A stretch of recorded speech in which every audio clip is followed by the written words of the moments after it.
할렐루야. 이 시간 저는 에베소서 6장 13절에서 18절까지 말씀을 본문으로 방어벽이라는 주제의 말씀을 전하도록 하겠습니다. 어떤 나라든지 전쟁터에 군대를 보낼 때 맨몸으로 보내지 않고 보호 장비와 전투 무기를 지급해서 보냅니다. 보호 장비는 방탄 헬멧, 방탄 조끼 그런 것이겠죠. 그런데 예수 그리스도를 영접한 순간 그 즉시 우리가 의도하든 의도하지 않듯 우리는 영적 전쟁터 한복판에 투입됩니다. 왜냐하면 그때부터 사단 마귀가 우리를 적으로 간주하고 영적 공격을 시작하기 때문입니다. 그런 우리에게 당연히 하나님께서는 우리를 보호할 수 있는 장비와 전투 무기를 주셨는데요. 세번역 성경으로 11절 말씀 한 번 더 읽습니다. 시작.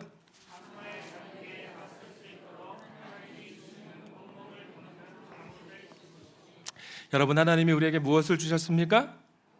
온몸을 돕는 갑옷. 헬라 원문 성경에서는 텐 파노플리안 투테오인데 직역하면 하나님의 전신 무장이 됩니다. 하나님의 전신 무장. 한자 용어가 많은 개역 개정 성경에선 온전할 전, 몸, 신, 갑옷, 갑, 투구, 주해서 하나님의 전신 갑주로 번역하고 있죠. 이 전신 갑주란 머리부터 발끝까지 온몸을 보호하는 투구, 갑옷 그런 의미입니다. 14절 말씀부터는 바울 사도가 하나님이 주시는 이 전신 무장 세트에 관하여 구체적으로 설명을 이어가는데요. 14절 말씀도 함께 읽습니다. 시작.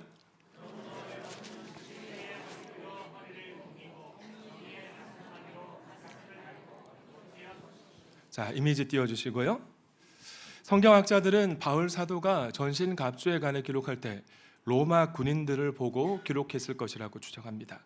자, 이 전신 무장 6종 세트 가운데 첫 번째는 뭐냐? 진리의 허리띠입니다. 그림으로 보시면 저런 이미지예요. 다음 이미지, 허리띠.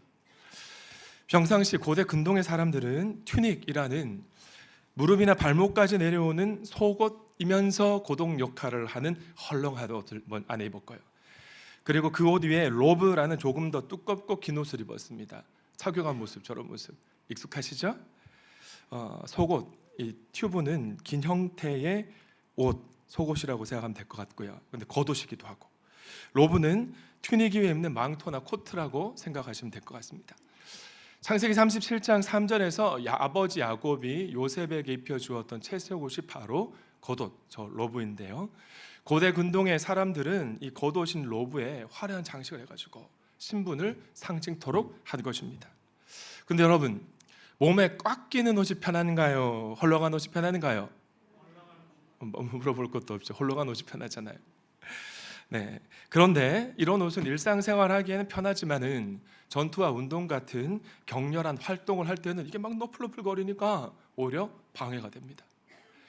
그래서 전투에 나가는 로마 군인들은 화면으로 보셨던 허리띠 보셨죠? 발테우스라는 허리띠로 허리를 단단히 동여맵니다. 움직임을 자유롭게 할 수 있도록 해서 전투 준비 시작을 하는 것이죠. 여기에 영적인 의미를 더하면 우리 예수님께서는 내가 곧 길이요 진리요 생명이라고 말씀하셨습니다. 진리라 하면 무엇입니까? 말씀이 육신이 되어 이 땅에 오신 예수 그리스도이신 줄 믿습니다. 허리띠가 다른 갑옷을 지탱하는 역할을 하듯 예수 그리스도와 하나님의 말씀이 영적 무장을 하게 하는 허리통에 매는 기초라는 거죠. 김재영 장로님은 이 대표 기도를 하실 때마다 거짓이 없는 진실한 삶을 살게 해달라고 기도하시잖아요. 진리 허리띠를 매는 겁니다. 전투에 나가는 군인이 헐렁한 옷을 허리띠로 단단하게 동여매듯 예수 그리스도를 의지하는 믿음과 하나님의 말씀으로 거짓된 마음과 위선된 태도를 정리하고 악한 영들과의 전투 준비를 할 수 있는 우리 모두가 될 수 있기를 소망합니다. 두 번째는 의의 호심경, 흉배라고도 하죠. 이미지로 보시면 저 이미지입니다. 갑옷이죠, 갑옷. 자, 저 이미지는 고대 로마 군인들이 착용한 로리카라는 호심경입니다. 흉배라고도 하는데 역할이 뭐냐? 심장은 물론이고 폐나 간을 보호하는 역할을 했기 때문에 가장 중요한 보호구 중에 하나였습니다. 심장에 화살이 탁이라도 박히고 치명상을 입으면 그 즉시 생명을 잃을 수 있으니까. 그런데 우리가 의의 호심경을 착용한다는 것은요, 첫 번째, 우리가 예수 그리스도를 영접할 때 그리스도께서 끝까지 성부 하나님께 순종하여 이루신 의가 우리에게 전가되어져서 머리부터 발끝까지 더딥혀져 있다는 것을 믿는 것을 의미합니다. 이것을 교리적 용어로 저를 따라 하실까요? 칭의, 칭할, 칭의로울 의, 칭의의 믿음인 거예요. 그리고 예수 그리스도께서 그렇게 이루신 의를 값없이 전가해 주신 칭의의 믿음을 가지고 거룩한 하나님의 자녀가 되었다는 사실을 믿고 주님 닮아가는 삶을 살아가는 성화의 삶을 말합니다. 자, 이렇게 살아가면 사단 마귀가 끊임없이 우리를 정죄하잖아요. 네까지 게 무슨 하나님의 자녀야? 너 또 다졌잖아. 너가 무슨 목사야? 목자 목녀야? 라고 정죄의 화살로 공격해올 때 하나님이 주시는 칭의, 성화, 의의 호심경으로 방어할 수 있기를 축복합니다. 칭의가 뭡니까? 다른 말로 바꾸면 구원의 확신이고요. 성화는 삶입니다. 예수 그리스도를 닮아가는 삶. 15절 말씀도 함께 읽어주실까요? 15절 말씀 시작. 자, 세 번째는 뭘까요? 세 번째는 평화의 복음의 신. 평화의 복음의 신. 로마 군인들은 화면으로 보시는 칼리가라는 군용 신들을 신고 샌들을 신고 전투에 나갔습니다. 자, 이걸 신으면 거친 지형이나 미끄러운 땅에서도 날카로운 돌이 있는 땅에서도 안정적으로 설 수 있고요. 움직일 수 있기 때문에 장거리 행군이나 전투 중에도 신속하게 전투를 수행할 수 있었던 겁니다. 매우 중요한 역할이죠. 설 수 있으니까, 서야 하니까. 그런데 우리가 이 평화의 신을 신는다는 것은 평화의 복음 위에 굳게 서는 것을 의미합니다. 과거 예수 믿지 않는 비신자 시절 우리는 어떠했습니까? 빽이 없잖아요. 내가 내 힘으로 인생을 개척해야 되는데 내 한계가 직면되어지면 어떻게 됩니까? 늘 초조하고 불안하고 열등의식이 휩싸였습니다. 그런데 예수 그리스도를 딱 영접하는 순간 죄로 인해서 성부 하나님과 단절되었던 원수되었던 관계가 회복돼 버린 겁니다. 그래서 이제 하나님이 빽되어 주시는, 하나님이 이끌어 가시는 인생이 된 것이지요. 하나님이라는 빽이 계시니 우리는 두려워할 거나 염려할 필요가 없는 줄 믿습니다. 아멘. 마음의 평안. 이 평화의 복음의 신은 단순한 마음의 평화가 아니라 이 복음, 하나님과 하나가 된 평안, 그 평화를 상징합니다. 자, 16절 말씀도 함께 읽어주실까요? 16절 시작.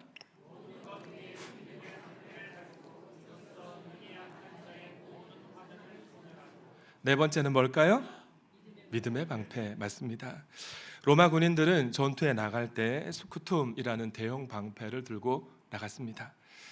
글래디에이터라는 영화를, 꽤 오래된 영화지만 보신 분들은 기억하실 것 같아요. 영화 초입에 보면 이 게르만 군대가 로마군을 향해 공격해 올 때 불화살을 갖고 하늘이 막 새카맣게 뒤덮이는 불화살로 공격합니다.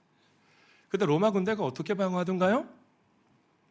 저렇게 방패 대용으로 서로가 방패를 들고 맞대는 겁니다. 서로.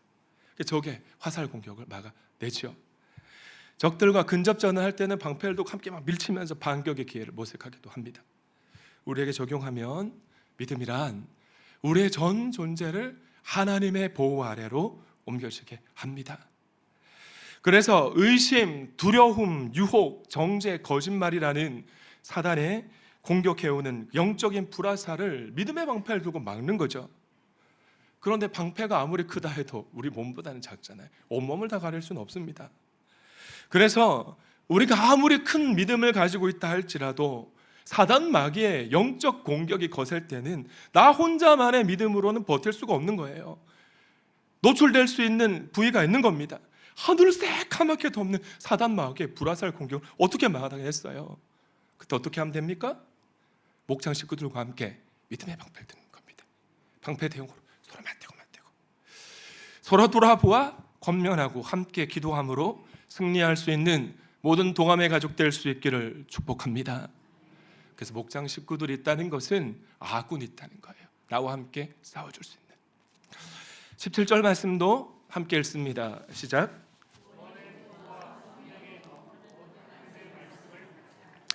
다섯 번째는 뭡니까? 구원의 투구입니다. 구원의 투구. 로마 군인들은 전투에 나갈 때 갈레아라는 투구를 착용했습니다. 이 투구를 쓰는 거 어디를 보호하려고 투구를 쓰나요? 그렇죠. 머리. 적의 칼이나 도끼나 망치와 같은 공격으로부터 뇌, 귀, 눈, 연약한 부위를 보호하기 위해서 투구를 쓰죠.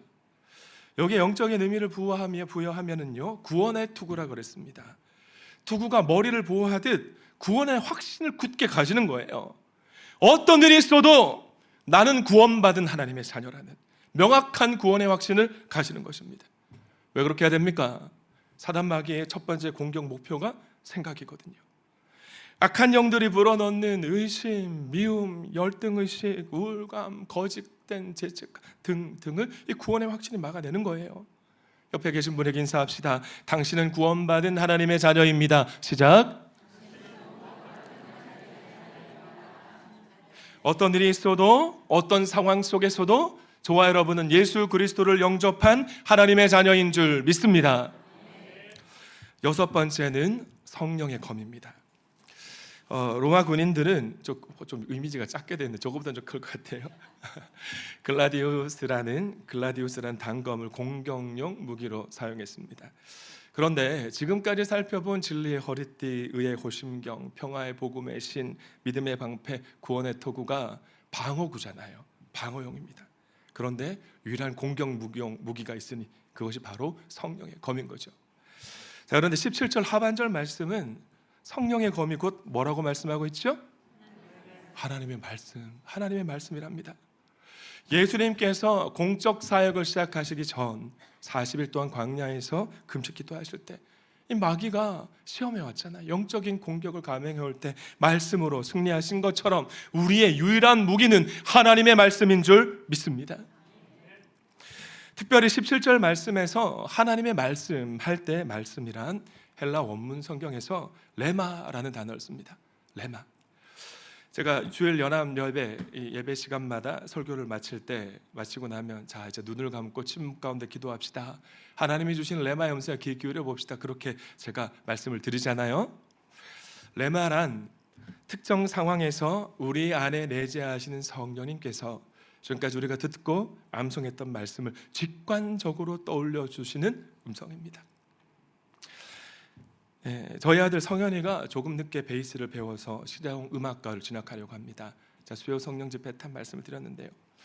하나님이 우리 아들에게 성현이에게 음악적 재능을 이 2달란트밖에 주지 않으신 거예요.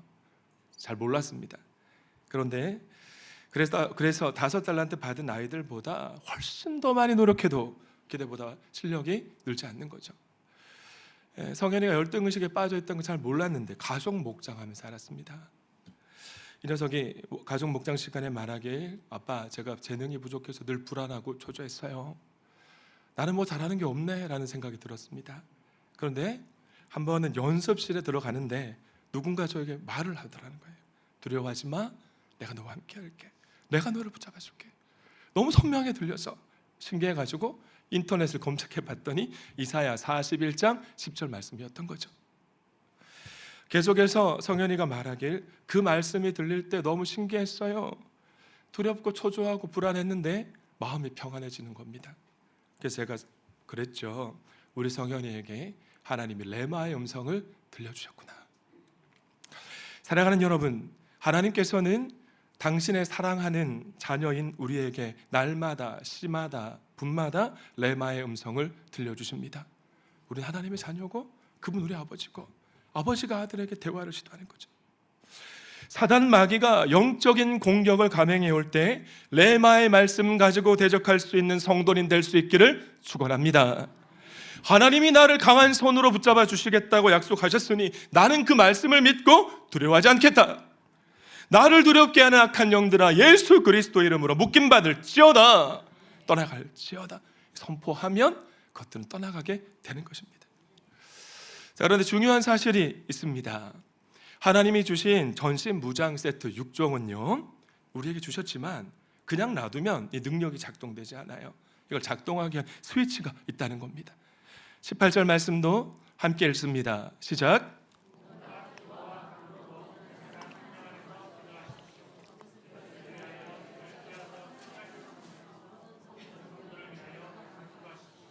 사랑하는 동안가족 여러분, 하나님께서 우리가 사단 마귀와 맞서 싸울 수 있는 전신무장 6종 세트를 주셨습니다마는 우리가 착용하지 않거나 사용하지 않으면 힘을 발휘할 수 없는 거예요.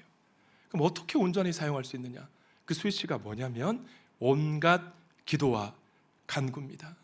성령 안에서 기도하는 거예요. 성령님과 연결이 되어질 때 위로부터 날아오는 능력이 전신갑주에 담겨서 온전하게 하나님의 능력이 작동할 줄 믿습니다. 이를 위해서 어떻게 하라? 기도하라, 기도하라. 늘 깨어서 끝까지 인내하면서 모든 성도들을 위해 간구하라. 할렐루야. 한번 상상해 보시죠.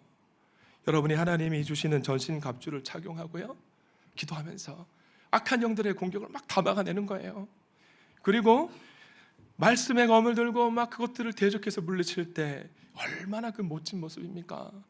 또 우리 하나님께서 그런 우리를 바라보시면서 얼마나 든든해 하시겠어요? 그런데 우리가 그렇게 하나님의 능력으로 승리하는 삶을 살아가면요, 저와 여러분의 삶에 놀라운 일이 일어납니다. 잠언 13장 6절 말씀은 흠없이 사는 사람의 의는 그의 길을 지켜준다, 보호한다고 개역개정에서 말씀하고 있고요. 욥기서 1장 8절에서 10절까지 말씀에서는 욥이 의로운 삶을 살았는데 그의 의로운 삶이 하나님께서 그와 그의 집과 그가 가진 모든 소유를 감싸주는 울타리가 되었다 말씀합니다. 방어벽이 된 거죠. 바꾸어 표현하면 저를 따라 하실까요? 하나님 자녀다운 삶이 악한 영들의 공격을 막는 방어벽이 된다. 아멘이십니까? 그림으로 표현하면 저런 겁니다. 나의 의로운 삶, 하나님 자녀다운 삶이 대적들의 공격을 막아줍니다. 에베소서 4장 26절과 27절 말씀은 이렇게 말씀하죠. 화를 내더라도 죄를 짓는 데까지 이르지 않도록 하십시오. 해가 지도록 노여움을 품고 있지 마십시오. 27절, 뭘 주지 말라? 틈을 주지 말라. 방어벽에 틈이 생기는, 구멍 나는 순간이 있다는 것입니다. 사단 마귀가 우리를 효과적으로 공격하려면 우리의 방어벽을 허무는 거예요. 하나님의 자녀다운 삶, 의로운 삶, 도덕적인 삶이 사단 마귀의 공격을 막는 방어벽이 됩니다마는 다음 이미지, 우리가 죄를 지으면 방어벽이 저렇게 뚫리게 되는 거죠. 이 구멍난 틈으로 사단과 그 애들이, 조그애들이 막 침투해 들어오는 겁니다. 자, 그런데 우리의 방어벽을 깨트리려고 사단과 그의 졸개들이 공격하는 첫 번째 영역 포인트는 어디입니까? 우리의 생각입니다. 생각. 거듭해서 말씀드립니다. 생각. 사도행전 5장에 등장하는 아나니아와 삽비라 부부의 사례가 좋은 예인데요. 사도행전 5장 1절부터 보시겠습니다. 그런데 아나니아라는 사람이 그의 아내 삽비라와 함께 소유를 팔아서 그 값의 얼마를 따로 떼어 놓았는데 그의 아내도 이것 알고 있었다. 그는 떼어놓고 난 나머지를 가져다가 사도들의 발 앞에 놓았다. 3절 말씀 함께 읽습니다. 시작.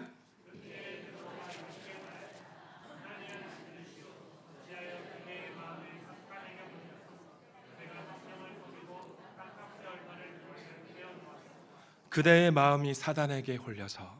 그렇습니다. 여기서 베드로가 한 말을 통해 알 수 있는 사실 두 가지가 있는데요. 첫 번째는 사단이 나쁜 생각을 불어넣었다는 겁니다. 거듭 말씀드립니다. 먼저 사단 마귀는 하나님이 기뻐하지 않는 생각을 훅 불어넣습니다. 아멘이십니까? 하나님께 바치려고 소유를 팔긴 했는데 다 바치려니까 너무 아까운데, 욕심이죠. 자, 이 욕심 누가 불어넣은 거라고요? 사단. 자, 그런데 생각은 크게 세 가지로 구분되죠. 먼저 나의 마음으로부터 일어난 내 생각이 있고요, 사단 마귀가 불어넣은 악한 생각이 있으며, 끝으로 우리 안에 내재하시는 성령님께서 일으켜주시는 거룩한 염원이 있습니다.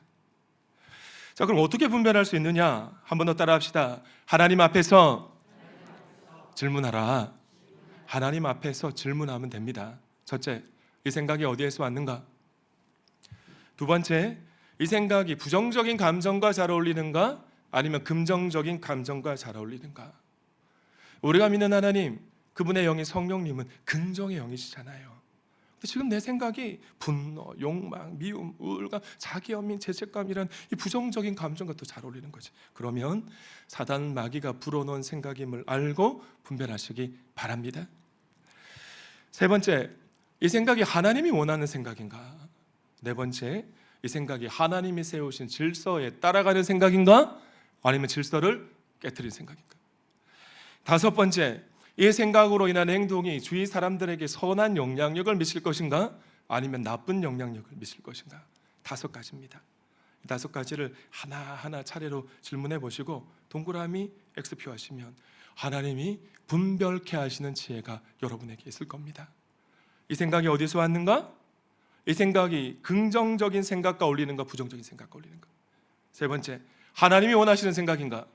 네 번째, 하나님이 세우신 질서에 따라가는 생각인가? 질서를 깨트리는 생각인가? 다섯 번째, 이 생각으로 인한 행동이 주위 사람들에게 선한 영향력을 미칠 것인가? 부정적인 영향력을 미칠 것인가? 자, 그리고 두 번째, 오늘 베드로가 한 말 통해 알 수 있는 것은 아나니아가 나쁜 생각을 붙잡았다는 겁니다. 언젠가 종교개혁자 루터가 이런 말 했다고 제가 말씀을 드렸잖아요. 새가 머리 위에 날아다니는 것은 어쩔 수 없다. 그러나 나의 머리 위에 둥지를 틀지 않을 수 있도록 할 수는 있다.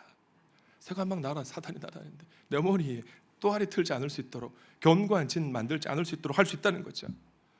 사단 마귀가 악한 생각을 훅 하고 불어넣어도 그 즉시 아까 다섯 가지 질문을 가지고 툭 하고 털어내버리면 되는데 아나니아는 그렇게 하지 못하고 그 생각을 붙잡았던 겁니다. 처음에는 좀 고민을 했겠죠. 그래도 하나님과 약속했으니까 지켜야지, 바쳐야지. 아니야, 지금 내 코가 석자인데 다 바칠 필요가 있겠어? 아무도 모를 거야. 자, 그런데 여러분, 하나님의 법에서는 행동만 죄가 아니라 뭐도 죄가 됩니까? 그렇죠, 생각도 죄가 되잖아요. 아나니아가 생각으로 죄를 지어서 방어벽에 조금씩 균열이 일어나기 시작하더니 그 틈을 비집고 사단과 그의 졸개들이 밀고 들어와서 마음을 완전히 장악해버린 겁니다. 그래서 킹 제임스 버전은 이렇게 번역하고 있죠. Why has Satan filled thine heart? 왜 사단이 너의 마음을 가득 채워버렸느냐? 처음에는 쥐꼬리만한 작은 생각이 훅 하고 들어왔는데 그걸 계속 생각하고 묵상하고 곱씹고 하다 보니까 점점 커져서 마음을 채운 겁니다. 그렇게 사단 마귀가 불어넣은 악한 생각이 행동으로까지 옮겨지게 돼서 마음에서 막았어야 되는데 행동까지 옮겨져서 행동과 생각이 일치하는 완전한 죄를 범하고 만 것이에요. 그러나 고린도후서 10장 5절 말씀은 모든 생각을 사로잡아서 그리스도께 복종시키라고 명령하고 있습니다. 우리 사랑받는 동함의 모든 믿음의 권속들은 악령들이 악한 생각을 훅 하고 불어넣을 때 툭 하고 털어버리셔서 원천 봉쇄할 수 있는 복된 성도님들 될 수 있기를 부탁드립니다. 사단과 그의 졸개들이 우리를 향한 두 번째 공격 영역은 의지입니다. 의지. 저를 한 번 더 따라 하실까요? 죄를 짓도록 악령들은 유혹한다. 어떻게 유혹하느냐? 우리를 유혹할 때 사용하는 첫 번째 무기는요, 세상의 문화와 왜곡된 가치입니다. 요즘 CF 광고의 핵심이 뭡니까? 이 제품 다 쓰고 있는데 너만 안 쓰고 있어. 그래서 네 삶이 힘든 거야. 요즘 세탁기는 건조기 기능이 다 있어. 너 집 세탁기는 통돌이잖아. 그래서 가사일이 힘든 거야. 너 왜 그렇게 사니?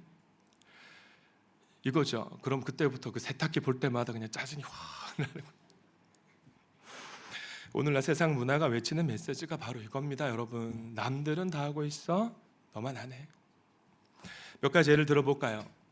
남자가 바깥일하다 보면 바람도 한두 번 피울 수 있지. 결혼 전이라도 두 사람이 살아가면 성관계할 수 있지. 용서하십시오, 정신 나간 소리입니다. 성경에 어디 그렇게 해도 된다는 말씀이 있습니까? 또 성경을 아는 사람들은 조금 안다 싶으면 이런 말을 합니다. 성경에 술 취하지 말라고 했지 술 먹지 말라는 말씀은 안 했으니까 취하지 않도록 먹기만 하면 돼. 그런데 소주 한 잔만 먹어도 취하는 저 같은 사람이 있는가 하면 말술을 먹어도 안 취하는 분들이 계시더라고요. 하나님의 정의가 사람마다 다를 수는 없지 않겠습니까? 그렇다면 술 취하는 것이 기준은 아닌 것 같습니다. 잠언 23장 20절은 이렇게 말씀하고 있습니다. 술을 많이 마시는 사람과 어떻게 하지 말라? 어울리지 말아라. 잠언 23장 31절 말씀에서는 어떻게 하지 말아라? 쳐다보지도 말아라 술을. 왜 이런 말씀은 모르시는지. 결혼해도 이성 친구 하나씩은 다 있어. 이거 어림없는 소리고요. 인생은 한 방이야. 한 방만 잘하면 돼. 아닙니다. 성경적인 인생이란 요셉처럼 하나님 앞에서 성실하게 최선을 다해 살아가는 삶의 연속인 것입니다. 아멘이십니까? 사단 마귀는요, 하나님을 싫어하는 문화에서 비롯된 그릇된 가치관으로 끊임없이 유혹합니다. 한 번뿐인 인생은 즐기다 가야지. 버킷리스트 지워가면서 다 그렇게 살아. 왜 너만 그렇게 바보같이 사냐고. 비신자들은 내세가 없다고 믿으니까 그렇게 살 수 있지요. 그러나 우리는 천국과 지옥이란 영원한 삶을 믿잖아요. 그걸 진짜 믿는다면 이 땅에서 영생을 준비하는 삶을 살아가야 될 줄 믿습니다. 사단과 그의 졸개들이 우리를 사용할 때 사용하는 두 번째 무기는 우리 안에 있는 뭐라고요? 죄 경향성, 죄성입니다. 대부분 사람들은 이 새로운 것에 관심이 있는 것 같아요. 호기심이죠. 좋은 호기심도 있습니다만 잘못된 호기심을 마귀가 사단이 이용하는 겁니다. 민수기 25장을 보시면 이스라엘 남자들이 무너지는 장면이 기록되어 있는데요. 이스라엘 백성들이 시딤에 머물 때 모압 여인들이 유혹을 합니다. 우리 축제 여보라고, 종교 축제. 이스라엘 남자들만 와, 여자들은 빼고. 성경에는 기록되어 있지 않지만 아마도 이렇게 유혹했을 것 같아요. 이거 우상 숭배가 아니야, 문화야, 문화. 너희가 우리 축제에 참여하면 타 문화에 대한 견문이 넓어질 거야. 경험을 쌓을 수 있는 좋은 기회를 놓치지 말고 한번 와봐. 그러자 광야 생활만 해온 이스라엘 남자들에게 나쁜 호기심이 생겼겠죠. 맨날 유대인 여자만 보다가 이방 여인들은 어떤가? 이방 사람들은 어떻게 축제하는지 궁금한 호기심이 들었을 것입니다. 그래서 사단 마귀가 그릇된 호기심을 가지고 이 죄의 경향성, 이걸 갖고 유혹한 겁니다.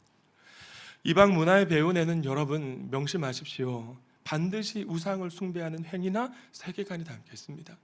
그 결과 이스라엘 백성들이 엄청난 우상 숭배를 했고요. 성적인 죄를 범하자 공동체가 쾌락의 맛을 알게 되었습니다. 우리가 믿는 하나님은 정의의 하나님이신데 그 하나님이 크게 진노하셔서 영적으로 오염된 지도자들이 죽임을 당했고요. 하나님이 내리신 전염병으로 인해 하루 동안 24,000명이나 죽어나갔습니다. 공동체가 초토화되는 참담한 결과를 맞이하게 된 거죠. 되게 불륜에 빠지는 사람들도 마찬가지 아닙니까? 내 아내는, 내 남편은 나를 무시하거나 무뚝뚝한데 그렇지 않은 사람들이 막 다가오는 거죠. 저 사람이랑 같이 살면 어떨까? 이런 그릇된 호기심을 막 불러일으킵니다, 사단이.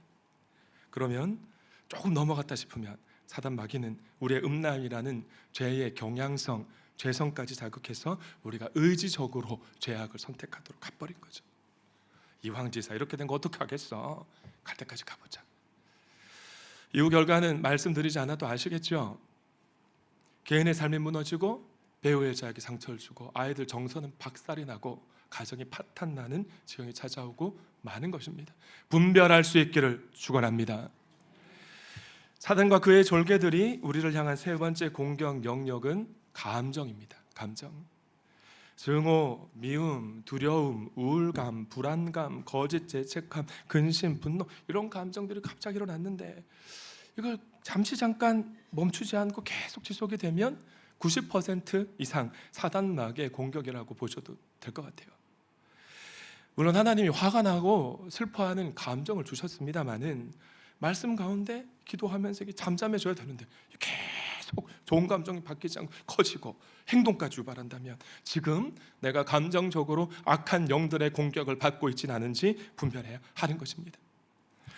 네 번째 공격 영역은 육체입니다. 뭐라고요? 사단 마귀의 공격으로 우리의 심령이 피폐해지면요 질병이 생길 수 있습니다. 가령 마가복음 9장을 보시면 악령들의 공격으로 간질성 발작이 시작됐고요. 마가복음 12장에서는 소경도 되고 마태복음 9장에서는 벙어리도 됩니다. 약을 먹어도 안 되고 병원에 가도 안 낫고 운동을 해도 소용이 없으면 혹시 사단 마귀가 지금 나를 공격하고 있는 것이 아닌가 점검해 볼 필요가 있다는 거죠.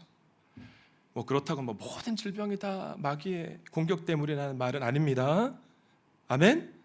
어떤 죄로 인해 우리의 방어벽이 무너지면 사단 마귀가 공격할 수 있는 통로가 열리는데 그때 우리 육체도 공격 대상이 될 수 있다는 겁니다.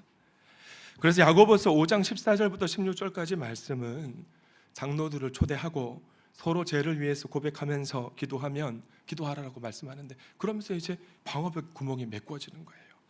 방어벽이 회복되어서 악한 영들의 공격이 차단이 되니까 건강이 회복되는 것입니다. 다섯 번째 공격 영역은 관계입니다. 관계. 의도치 않은 말이 툭 나가서 뜻하지 않게 상처를 주는 일들, 제가 동암교회 부임한 후에 초창기에 참 많았습니다. 저는 그 무심결에 한 말인데 어떻게 목사님 이런 말씀하실 수 있습니까? 상처받았습니다 라고 말하는. 또 피곤하거나 예민해 있으면 상대방이 의도를 가지고 한 말이나 행동이 아닌데 그게 걸리잖아요. 저 사람 나를 왜 저렇게 쳐다보지? 그러다가 나도 막 분노에 차가지고 공격적인 말을 하도록 해서 인간관계가 파괴되는 겁니다. 왜 사단 마귀와의 공격이라고 생각하느냐? 시간이 흐른 후에 만나서 그때 왜 그랬냐고 물어보면 그때 내가 왜 그랬지? 그런단 말이죠. 우리 교회를 떠난 분들이 저를 한 번씩 찾아와서 인사할 때 하는 말씀 드리세요. 목사님, 그때 제가 왜 그렇게 예민했는지 모르겠습니다. 다른 교회 가봐도 별 다를 바 없는데요. 여섯 번째 공격 영역은 재정입니다. 어디라고요? 재정. 과거 제가 섬겼던 교회에서 잔다르크처럼 미용 전도 팀장으로 섬겼던 집사님 이야기입니다. 어느 날 갑자기 지금은 주식으로 투자할 때가 아닌가라는 생각이 훅 들었대요. 그런데 마침 주식 투자에 관한 스팸 문자가 온 겁니다. 평소에 굉장히 신중한 분이세요. 그런데 순간 정신이 막 혼미해져가지고 미용실 계약금에 철도공사 다니는 남편 퇴직금까지 싹 다 땡겨가지고 투자를 했는데 이게 웬일입니까? 사기였던 거예요. 사기. 내가 미쳤지, 내가 정신 나갔지, 하나님 나한테 왜 이러십니까? 하나님 앞에 막 항변하면서 정신 나간 사람처럼 펑펑 울다가 넋을 놓고 멍하니 앉아 계셨답니다. 제가 동함교회 부임한 이후에 제가 소문으로 들었는데요. 매주 화요일이면 미용실 문 닫아놓고 전도 나가셨고요. 여름과 겨울 선교에 빠지지 않고 헌신하셨던 제 오른팔과 같은 분이셨는데 결국엔 순장까지 내려놓고 거의 1년 넘는 시간 동안 방황하시다가 겨우 회복하셨어요. 재정의 공격을 받으니까 하나님의 사명의 자리도 이탈되어지는, 사단 마귀가 인생은 한 방이라고 미혹해올 때 영적으로 민감하셔서 분별할 수 있기를 축복합니다. 말씀을 맺습니다. 오늘도 세 가지 실천 사항을 드리면서 설교를 마무리하고자 합니다. 자, 그러면 우리가 할 수 있는 일은 무엇인가? 첫째, 뭘 해야 됩니까? 회개하라. 어느 부분에 문제가 생겨서 방어벽이 무너졌는지, 구멍이 생겼는지, 그래서 내가 무엇을 회개하면 되는지 하나님의 기도로 물어보면요, 하나님이 깨닫게 하시고 알려주십니다. 하나님이 알려주신 죄를 진실한 마음으로 회개할 수 있는 우리 모두가 될 수 있기를 소망합니다. 두 번째, 예수 그리스도의 이름으로 대적해야 됩니다. 거듭해서 말씀드리고 있어요. 원인 모를 문제가 해결되지 않을 때 먼저 기도하세요. 물어보십시오. 하나님, 제가 지금 악한 영들의 공격을 받고 있습니까? 가르쳐 주십시오. 하나님이 알려주시면 그 영역을 공격하고 있는 악한 영들이 더 이상 공격하지 못하려면 어떻게 해야 되느냐? 예수 그리스도의 이름으로 대적하는 거죠. 특히나 이것들은 예배를 방해합니다. 영혼 구원하여 제자 삼는 일을 죽도록 싫어합니다. 말씀 듣는 중에 문득 이번 달 카드값 많이 나왔는데 어떡하지? 집에 에어컨 켜놓고 왔네. 목사님 오늘따라 말씀 세게 하시네. 그 생각이 툭 들어오면 그때부터 은혜가 안 되잖아요. 대적해야 됩니다, 여러분. 또 내일부터 새벽기도 나가야지 결심했는데 잠이 안 와요. 90% 이상 사단 마귀의 공격일 가능성이 높습니다. 내가 예수 그리스도 이름으로 명령한다. 나의 기도를 방해하려는 모든 어둠의 영은 묶임받고 떠나갈지어다. 저는 그렇게 기도할 때마다 효과가 있었습니다. 세 번째, 참 중요합니다. 환경과 습관을 바꿔야 됩니다. 뭘 바꿔야 된다고요? 우리가 질병에 대한 치유 기도를 받아서 몸이 회복되고 좋아질 수 있습니다. 다른 기도 응답이 있을 수도 있어요. 그런데 환경이나 습관이 똑같으면 다시 아플 수 있고 과거의 자리로 돌아가는 거죠. 하나님이 일주일에 하루는 쉬어야 건강이 유지될 수 있도록 인간을 지으셨는데 막 계속해서 과로하고 술 먹고 담배 피우는 거 적신호 주셨음에도 불구하고 계속해서 반복하고 있다면 어떻게 되겠습니까? 하나님이 고쳐주시고 싶어도 하실 수가 없는 거죠. 세상의 문화와 가치관에 따라 살아가다가 악한 영들의 공격을 받아서 삶이 피폐해졌음에도 불구하고 하나님이 기뻐하지 않는 삶을 끊임없이 계속해서 반복하여 살아간다면 문제가 해결될까요? 점점 더 센 공격을 받을 수밖에 없는 것입니다. 우리 하나님 얼마나 안타까우셨으면 베드로 사도에게 이런 말씀을 기록토록 하셨겠습니까? 함께 읽습니다. 시작.